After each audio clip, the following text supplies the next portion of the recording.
Alpha classes દૂધરેજમાં આપ સૌનું હાર્દિક સ્વાગત છે। આજે આપણે ધોરણ 10 વિજ્ઞાન વિષય છે વિજ્ઞાન અને પ્રકરણ નંબર 3 ધાતુઓ અને અધાતુઓનો 5મો લેક્ચર છે જે આપણે ભણીશું, જેમાં ક્ષારણ વિશે આપણે સમજૂતી મેળવીશું। તો તમે પ્રકરણ 1માં ક્ષારણ વિશે નીચેની બાબત શીખી ગયા છો। ચાંદીની વસ્તુઓને હવામાં ખુલ્લી રાખતા થોડા સમય બાદ તે કાળી પડી જાય છે। તો અહીંયા તમારો પ્રશ્ન એવો આવશે કે ચાંદીને કેવા કલરનો કાટ લાગે છે, તો તમારે કાળા કલરનું લખવાનું છે। આમ થવાનું કારણ એ છે તે હવામાં, અને એવો પ્રશ્ન પૂછે કે ભાઈ કેમ એને એવો કાટ લાગે છે કાળા કલરનો, તો તમારે આ લખવાનું છે સલ્ફર સાથે પ્રક્રિયા કરી સલ્ફર સિલ્વર સલ્ફાઇડનું અસ્તર બનાવે છે। તો ચાંદીની વ્યાખ્યા કઈ હતી? Ag, અને સિલ્વરની વ્યાખ્યા એટલે કે Ag, અને સલ્ફાઇડની S, તો AgS। પછી કોપર હવામાંના ભેજયુક્ત કાર્બન ડાયોક્સાઇડ સાથે પ્રક્રિયા કરે છે અને ધીરે ધીરે તેનો ચમકદાર કથ્થઈ રંગ ગુમાવીને લીલું સ્તર પ્રાપ્ત કરે છે। આ લીલો પદાર્થ બેઝિક કોપર કાર્બોનેટ હોય છે। તો કોપરને કેવા કલરનો કાટ લાગે છે? તો તમારે લખવાનું છે કોપરને લીલા કલરનો કાટ લાગે છે। અને આ લીલો પદાર્થ શું હોય છે? તો તમારે લખવાનું છે કોપર કાર્બોનેટ। પછીનો પ્રશ્ન છે લોખંડને ભેજવાળી હવામાં લાંબા સમય સુધી ખુલ્લી રાખતા તેના પર કથ્થઈ રંગનો થર જામે છે, જેને કાટ કહે છે। લોખંડની વાત કરી હોય તો કાટ કથ્થઈ કલરનો લાગે છે। ચાલો આપણે એવી પરિસ્થિતિઓ શોધી કાઢીએ કે જેમાં લોખંડને કાટ ન લાગે।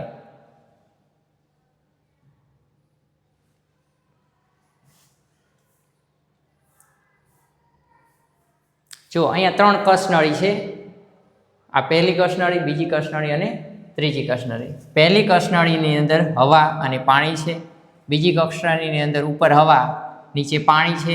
અહીંયા ઉપર એક તેલનું સ્તર જમા કરી દીધું છે, તેલ પાણી ઉપર તરતું હોય છે એટલા માટે ઉપર બતાવેલું છે। અને અહીંયા કેલ્શિયમ ક્લોરાઇડ શુષ્ક, એટલે આ જે હવામાં ભેજ હોય એને શોષી લે છે એ પ્રકારનો પદાર્થ છે, અને એની અંદર ખીલી રાખવામાં આવી છે। ઉપર 3 ને બૂચ મારી દીધા છે। તમે અવલોકન કરશો કે કસનળી એમાં લોખંડની ખીલીઓ કટાય છે। એમાં કટાય છે કેમ? કારણ કે એને પાણી અને હવા બંને મળે છે। પછી બીજું છે, પરંતુ કસનળી બી અને સીમાં તે કટાતી નથી। ચાલો, બીમાં શું છે? આ પાણી છે પણ હવા નથી એટલે કટાતી નથી। આની અંદર શું કહેવાય, હવા છે પણ પાણી નથી। કેમ પાણી નથી? કે પાણી કદાચ વરાળ સ્વરૂપે પણ જો હવામાં હોય તો આપણે આ નિર્જળ કેલ્શિયમ ક્લોરાઇડ અહીંયા રાખેલો છે, એટલે બધા પાણીના કણ, વરાળના કણ શોષી લે છે, અને આને બિલકુલ પાણી અથવા વરાળ મળતી નથી, ભેજ મળતો નથી, માટે એ પણ કટાતી નથી। તો કસનળી બી અને સીમાં તે કટાતી નથી। તો એનો મતલબ એવો થયો કાટ લાગવા માટે એક તો હવા અને બીજું ભેજ અથવા પાણીની જરૂર પડે છે। ચાલો, અહીંયા આપણે હવે આને વિગતવાર થોડું સમજીશું કે ક્ષારણનો અટકાવ, ક્ષારણ કેમ અટકાવવું પડે। તમે સમજો, આપણે ઘણા મોંઘા સાધનો લાવ્યા છીએ, બરાબર ને, કોઈ કામ કરવા માટે કોઈ કારખાનાની અંદર, તો એ બધા લગભગ છે ને આવે છે લોખંડના આવે છે। હવે લોખંડના જે સ્પેર પાર્ટ છે એ મશીનના, એ બધા જો કટાઈ જાય તો આપણે બહુ મોટું નુકસાન જાય છે। તો એ કારણે એને ક્ષારણ અટકાવવાના ઉપાય આપણે શોધી કાઢેલા છે, જેનો આપણે અહીંયા અભ્યાસ કરીશું। તો પહેલો જ મોસ્ટ આઈએમપી પ્રશ્ન છે ક્ષારણ અટકાવવાના ઉપાય જણાવો। તો તમારે અહીંયા લખેલું છે કોઈ વસ્તુને રંગ કરીને, એની ઉપર તેલ લગાવીને, ગ્રીઝ એટલે ગ્રીસ લગાવીને, ગેલ્વેનાઇઝ કરીને, ક્રોમ પ્લેટિંગ કરીને, એનોડીકરણ દ્વારા અથવા મિશ્ર ધાતુ બનાવીને લોખંડનું ક્ષારણ અટકાવી શકાય છે। સ્ટીલ અને લોખંડને કાટ સામે રક્ષણ આપવા માટે ગેલ્વેનાઇઝેશન તમારે મોસ્ટ આઈએમપી છે, પૂછાશે, ધ્યાન રાખજો પરીક્ષામાં કે ગેલ્વેનાઇઝેશન એટલે શું? તો એનો આ જવાબ છે કે સ્ટીલ અને લોખંડને કાટ સામે રક્ષણ આપવા માટે તેની ઉપર ઝીંકનું પાતળું સ્તર લગાડવાની પદ્ધતિને ગેલ્વેનાઇઝેશન કહે છે। જો ઝીંકનું સ્તર તૂટી જાય તેમ છતાં ગેલ્વેનાઇઝ્ડ વસ્તુ કાટ સામે રક્ષણ થાય છે। શું તમે તેનું કારણ આપી શકો છો? ઝીંકનું સ્તર તૂટી જાય તો તેને કાટ લાગશે? હા, હવા અને પાણી એને મળશે તો એને કાટ લાગશે. પછી જે મિશ્ર ધાતુ બનાવી એ ધાતુના ગુણધર્મોમાં સુધારો કરવા માટે વધુ સારી પદ્ધતિ છે. તો મિશ્ર ધાતુ કોઈ બનાવી દો, લોખંડની અંદર બીજી વસ્તુ અમે થોડી ઉમેરી દો તો એના ગુણધર્મો મુજબ એ કાટ નથી લાગતો એને પણ. આ પદ્ધતિથી આપણે ઈચ્છિત ગુણધર્મો મેળવી શકીએ છીએ. ઉદાહરણ તરીકે લોખંડ વ્યાપક પ્રમાણમાં ઉપયોગમાં લેવાતી ધાતુ છે, પરંતુ તે ક્યારેય શુદ્ધ અવસ્થામાં વપરાતી નથી. આમ થવાનું કારણ શું છે? શુદ્ધ લોખંડ ખૂબ જ નરમ હોય છે અને ગરમ હોય ત્યારે સહેલાઈથી ખેંચી શકાય તેવું હોય છે, પરંતુ જો તેને કાર્બનના થોડું પ્રમાણ એટલે કેટલું આશરે 0.05% સાથે મિશ્ર કરવામાં આવે તો તે સખત અને મજબૂત બને છે. જ્યારે લોખંડને નિકલ, ક્રોમિયમ સાથે મિશ્ર કરવામાં આવે ત્યારે સ્ટેનલેસ સ્ટીલ, આ તમારે યાદ રાખવાનું છે કે સ્ટેનલેસ સ્ટીલમાં કઈ કઈ મિશ્ર ધાતુ હોય છે. તો લોખંડ, ક્રોમિયમ અને નિકલ આ 3 મુખ્ય હોય છે. આમ લોખંડને બીજા કેટલાક પદાર્થો સાથે મિશ્ર કરવામાં આવે તો તેના ગુણધર્મો બદલાઈ જાય છે. વાસ્તવમાં કોઈપણ ધાતુને જો બીજા કોઈ પદાર્થ સાથે મિશ્ર કરવામાં આવે તો તેના ગુણધર્મો બદલી શકાય છે. ઉમેરવામાં આવતો પદાર્થ ધાતુ અથવા અધાતુ હોઈ શકે છે. હવે મિશ્ર ધાતુની વ્યાખ્યા પૂછાશે, તે અહીંયા લખેલી છે.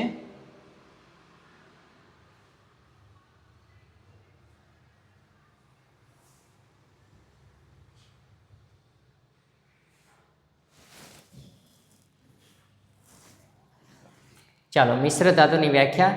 મિશ્ર ધાતુ એક અથવા બે કે તેથી વધુ અથવા ધાતુ અને અધાતુનું સમાન મિશ્રણ છે. આ તમારે વ્યાખ્યા લખવાની છે. મિશ્ર ધાતુની વ્યાખ્યા આપેલી છે, બરાબર ને? હોમોજીનિયસ તો સમાન મિશ્રણ છે. સૌ પ્રથમ પ્રાથમિક ધાતુને પીગળાવી ત્યારબાદ નિશ્ચિત પ્રમાણમાં અન્ય તત્વો તેમાં ઓગાળીને તૈયાર કરવામાં આવે છે. ત્યારબાદ તેને ઓરડાના તાપમાને ઠંડા પાડવામાં આવે છે અને આપણી મિશ્ર ધાતુ તૈયાર થઈ જાય છે.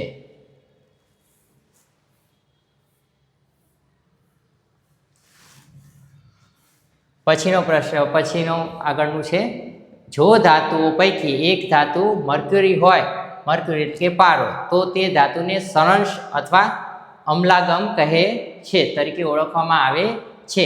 મિશ્ર ધાતુની વિદ્યુત વાહકતા અને ગલન બિંદુ શુદ્ધ ધાતુઓ કરતાં ઓછા હોય છે.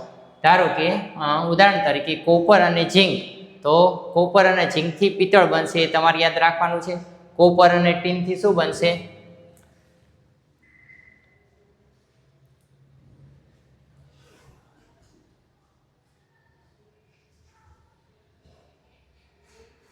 પિત્તળ છે અને કોપર અને ટીનની મિશ્ર ધાતુ બ્રોન્ઝ છે, બરાબર ને?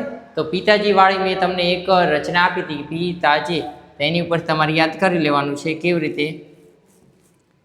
કે પિતાજી, પિત્તળ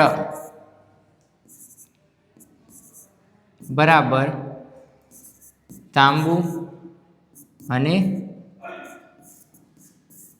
ઝીંક, બરાબર ને?